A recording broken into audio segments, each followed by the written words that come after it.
जिहेतु MCLA भटआवनो फिसा मोनसे समस्थियावनो बिथाङा जिथु जेनखादों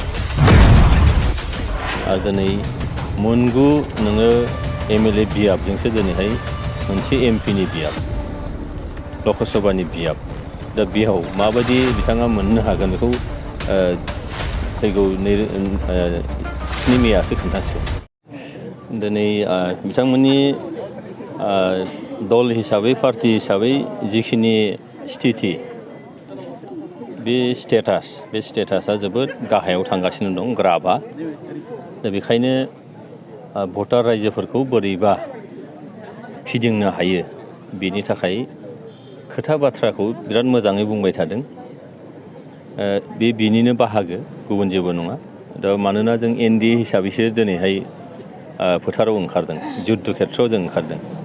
दा NDA होननानै बुङोबा बर'निल' बाथ्रा नङा बेयाव गासैबो हारि माहारियानो दंजोबो। बेयाव UPPL हिसाबैबो दिनै नों नाय जे जोंनि बिटिआर ओनसोलाव गासै 23टा हारि माहारिफोर दं। बे 23टा हारि माहारिनि गासैबो हारिनि दैदेनगिरिफोर दं मददगिरिफोर दङ बाव नोङो सामलायगिरिफोर दङ।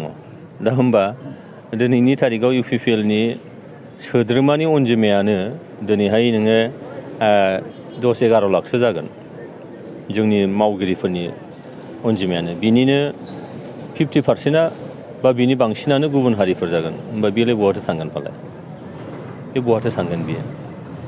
बेखायनो जाय बिथाङा बे खोथाखौ बुंदों बिथाङा गावनो गाव जिहेतु MCLA भटआवनो फिसा मोनसे समस्थियावनो बिथाङा जिथु जेनखादों आरो दिनै मोनगु नोङो MLA बियाबजोंसो दिनैहाय मोनसे MP नि बियाब लकसभानि बियाब दा बेयाव माबायदि बिथाङा मोननो हागोन बेखौ फैगौ 7 मेआसो खोन्थासिगोन।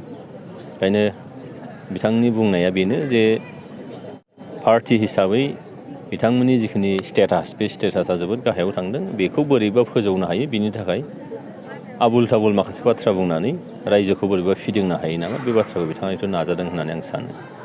19 नं सिडली समस्ति होननानै बुङोबा बा सिडली चिरां समस्ति होननानै बुङोबा थांनाय 2021 मायथाइयाव 2,05,000 भटारनि गेजेराव आङो 97,000 भट मोननो हादोंमोन।